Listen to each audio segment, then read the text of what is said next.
finally got around to editing another video. Obviously, we're not on the boat. We're in a basement in Cincinnati, Ohio. The boat is still in Crystal River, Florida. We had a family emergency that we had to deal with.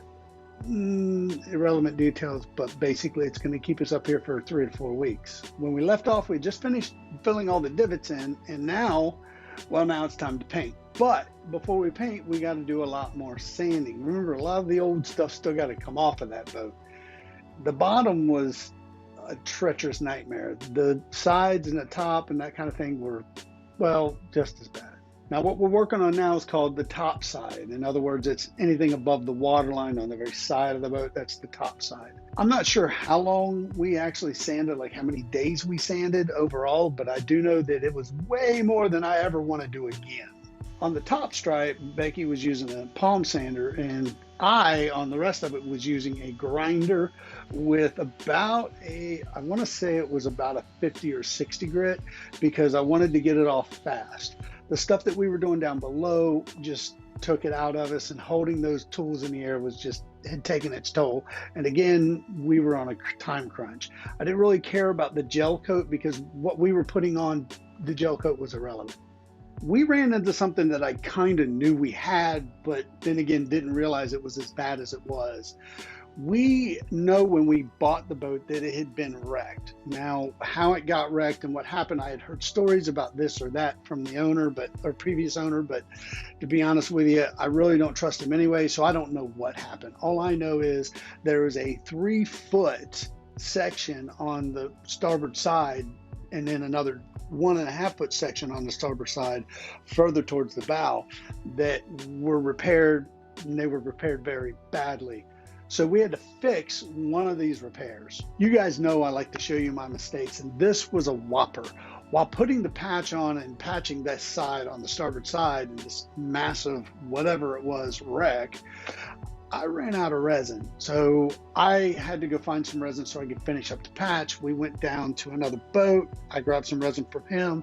I put it all together, but it wasn't the same type of resin, so I didn't know exactly how much to mix with the hardener. Needless to say, 2 days later, it didn't take, and I had to tear the whole patch off. It never did get hard. It was a nightmare to get cleaned up because uncured resin is very sticky and it doesn't like to come off with anything. But we did finally get it cleaned up, and the new patch is beautiful. The next big portion that we had was actually those grooves that you see here on the side of the hull. Those grooves are not wood planks. Those aren't individual wood planks. The whole boat is fiberglass. Those are molded into the fiberglass to make it appear like wood. It's just a cosmetic thing. However, sanding them bad boys was a pain in the neck. It was very tedious. We'd use pencils or sandpaper over pencils, over rulers, anything thin enough to get in that, 3/16 to a 1/4 inch groove. Now that the sanding was done on the top side, we had to tape it off. At this point, I have to explain a couple of different processes. Taping off simply means I was taping off everything I didn't want to paint. There's a lot of things that I didn't want to get painted, such as the stainless, some of the brass, these kind of things. With that said, there were some other strips of tape that you'll see that is very windy and that kind of thing. Okay, where these two paints, the bottom paint and the top paint, come together, there's a stripe. It's called a boot stripe. And that stripe is just above the waterline. And it's just decorative, but just about every boat's got one, and ours looks really awesome. You'll see it when it's done. But that stripe, when you can't put a line of tape and then a line of tape, because then you'll have a groove in the middle of that tape. So you have to overlap. And so what we did is we put 2 pieces of tape further in, painted to those 2 pieces of tape, and then later removed that tape when it was time to do the bootstrap, moved the tape out, made our straight lines, and painted over it. And what that did is that overlapped the tape so that we could get full coverage. Now that we've got everything sanded and everything prepped, it's time to wash the boat again. The hull of most boats, just about every fiberglass boat, has something called a barrier coat. The barrier coat, there's a lot of science that's involved in how this barrier coat works, but basically you have to build layers of barrier coat up to get a certain thickness. I don't, I think it was like 10 mils or something like that. It's basically, if you take two really heavy garbage bags, you know, the yard garbage bags, the hefty ones or whatever, and you put them together, that's about the thickness we needed. So it took like 5 or 6 layers of this paint. And in order to make sure that we got coverage over every layer, we put a white coat over a gray coat over a white coat over a gray coat and just went back and forth. And that was way easier than trying to figure out if this white patch is off white or dry white or wet white, whatever. It was way easier. The reason we had to put barrier coat on is that we exposed raw fiberglass. Barrier coat goes on the fiberglass to stop water from soaking into fiberglass, which is supposed to stop your fiberglass from blistering or absorbing water over time. Not all of our barrier coat was bad. As you saw in some of the pictures and some of the previous videos, the gray, greenish gray color was our original barrier coat. I think there's actually a blue, it was gray, then blue, then gray. Either way, that was the original barrier coat. We took all of this down to the original barrier coat.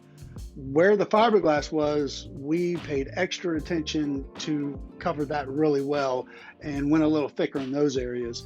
But it was a process and a half, and there's not a lot of content on us doing this simply because the time constraints on these paints and how they dry. By the time you got around one end, you got to go back around, and it was just a never-ending cycle. Then you had to wait, and then you had to sand. At this point, I got to explain, I'm not going to tell you what paint we used. I'm not going to tell you what brand, how much we got, or anything like that. Every boat is different. Every budget is different. Every situation is different. Go with what you know and what fits your situation, and you'll be perfect. Now that the bottom paint's done, we have to move the stands and the blocks that are holding the boat up.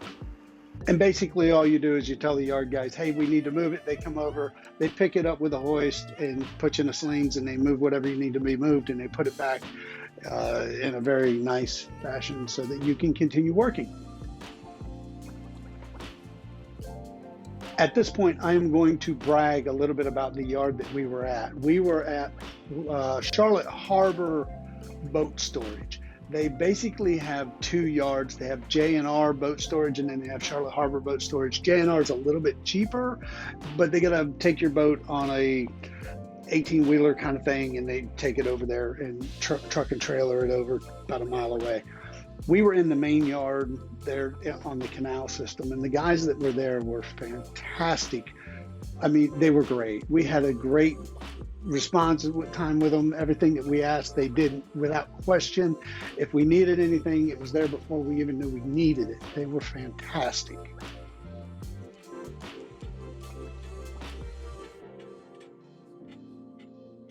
Okay, so now it's time to paint. Again, due to time constraints between weather, paint drying times, and believe it or not, tackiness, all of these different things came into play. And Becky and I were, because we were on a team system, we really didn't have a lot of time for one to grab the camera, one to do this. We were busy the whole time while we were painting. I want to say that we put 2 coats on, we put 3 coats of red and only 1 to 2 coats of black. The reason for that is the black covered very well. I really didn't need to thicken it up, and the black went over the original gel coat, and they bonded really well because of the way we sanded it. The red, however, did not cover nearly as well. It bonded beautifully, but it just didn't cover very well. You can see right here where the red stripe was, you could see through it and see the other patches of the colors, and well, it took about 3 layers.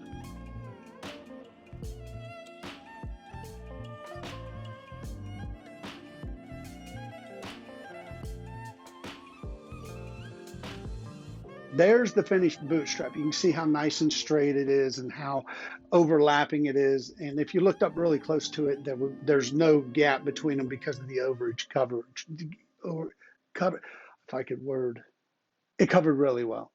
This is very interesting. On the stern of the boat, Becky and I, the whole time we were there and working, we talked about what we were going to do with that part, what are we going to do? What color is it going to be? Should we make it white? Should we make it red or black? Or should the letters be this? Should a letter be that? What font to use? How big should they be? There was a lot of discussion on how to do this. Were we going to change the name of the boat? Were we going to change the port of call on the boat? Were we going to put anything else on it? Were we going to do it in scroll?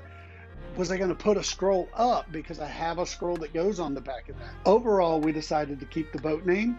We changed the port of call from Mount Carmel, Ohio to Crystal River, Florida. There's a number of reasons for that. We're not really going to get into all that, but we changed the port of call nonetheless. One of the other things that we talked about was, how are we going to put it on there? Are we going to just buy vinyl and do the vinyl, or, do we want to stencil it? And none of these made sense. And I told my wife, I said, look, you are an amazing, fantastic artist, and I know that you can do an amazing job, and I can't wait to see what you can do. And she said, really? I said, yeah, you need to draw it on there. And she's like, what? I said, you need to paint it on there by hand draw it on there, and just wait till you see what she did. We also added a compass rose. That is the nautical compass with the north-south, it's a compass. But I didn't want to add an older version. I wanted a more modern version on it. And she found this one, and I just loved it. And it just looks so amazing. So before we show you the final product, you got to see what it looked like first. And now I'm going to show off my wife's totally awesome, freaking amazing, absolutely astonishing, perfect paint job. I know, right? It's amazing.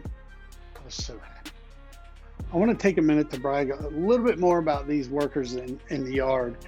They do a lot of different things. They have a lot of skill sets. Here they're replacing the mast. They're putting it back on a friend of ours boat. Now, first of all, the friend of ours that they're putting it on were fantastic. Actually, everybody in the yard was fantastic. You really can't go wrong with these guys. Okay, so I know this is Florida, but it wasn't sunny every single day, which meant that I could work downstairs and get a couple of other projects done that absolutely needed to be done. I replaced the alternator, I replaced the oil sending unit, I replaced the fuel sending unit, I removed my instrument panel and completely redid it, sanded it all down, got it ready for paint, refiberglassed in a lot of places because it was just terrible from all the different gauges and switches that had been plugged into it over the years. And I bought a set of gauges that I really have to brag about. Normally I don't brag about other products overall, but these gauges were absolutely fantastic. One of the big issues with getting gauges for boats is that you get a gauge that is brand X, but you have a brand C, sending unit or whatever. So the issue is sometimes they don't talk right, or they talk right for a little while and stop working, or one goes out because it's not right. Anyway, the bottom line is this set of gauges came with individual sending units with each piece. So they should last me a very long time. Not only that, they work fantastic, they're easy install, and they were copy paste. I just took the old ones out. Now the old ones are for like 1976, so it's not like we drilled new holes for these. We just took the old ones out, put the new ones in, and wired it up. Then I had a couple of leaks I had to deal with. We'll get into those projects as we go, but basically we were just taking the time to take care of a couple of leaks and that kind of thing in between the drying of the coats and everything else we were doing. At this point, I really do need to self-promote. I want to bring a couple things to your attention. We have the little button down below the video here where it allows you to give us donations of those kind of things. I'm not a big gimme kind of guy, obviously. However, if you'd like to buy us, I don't know, a soda or lunch or something like that, it would go a long way. And if you have done that and you've just clicked it, thank you. It means the world to us. And at this point, we're going to start putting links to our Patreon page. I do already have a couple of, but they're kind of secret shopper kind of thing. But I want to give all you guys an opportunity to become Patreons because apparently that's a big thing and people like to become Patreons.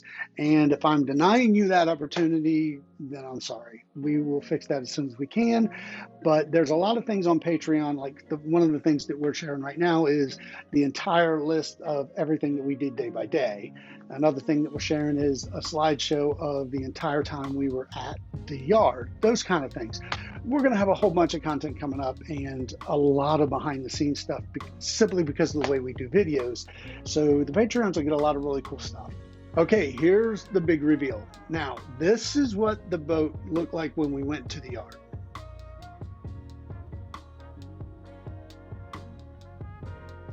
Yeah, I know it's kind of ragged, kind of rough, kind of ugly, but you know what? It was a great theft deterrent. And this is what she looks like now.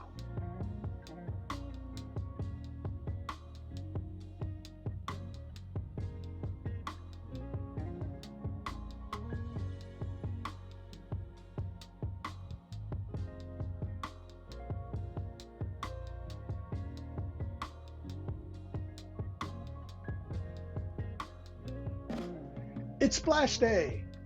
That's what they call it when you're at a yard and you take your boat from the yard and they put it into the drain, you know, wherever the water you're going into. This hoist was really cool. One of the coolest things about it was the guy that was running it had this little like pack and he had it around his waist and he controlled the entire hoist by that pack. But the best part about it is it was completely wireless. There were no wires tying him to the machine.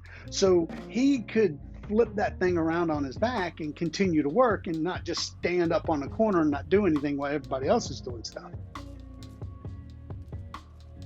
Big shout out to the folks at Charlotte Harbor Boat Storage.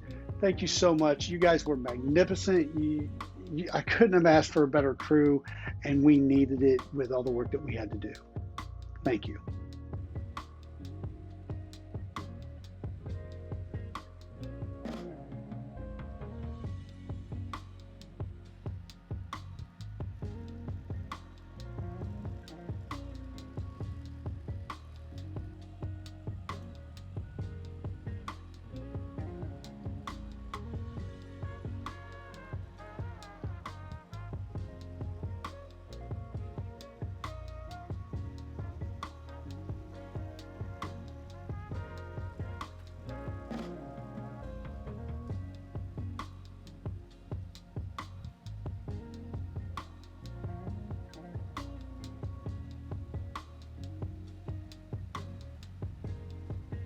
And there she is. Let us know in the comments what you think. Would you have gone with another color scheme? Would you have done a different bootstrap? Would you have done something different on the back? Maybe a different font of something? Let us know what you would have done. We're always looking for ideas on different projects and different stuff that we're doing. And by all means, this stuff crosses over to other stuff very easily. We are going to do some work on the dinghy because we got a new electric motor for the dinghy and we're really excited about that. So I got a whole bunch of that build coming up and I'm going to be turning that into a fishing dinghy slash, you know, actually working dinghy. As always, thanks for watching the video. We love you guys and we're so glad you're with us. You're total blessings to us, and go be awesome.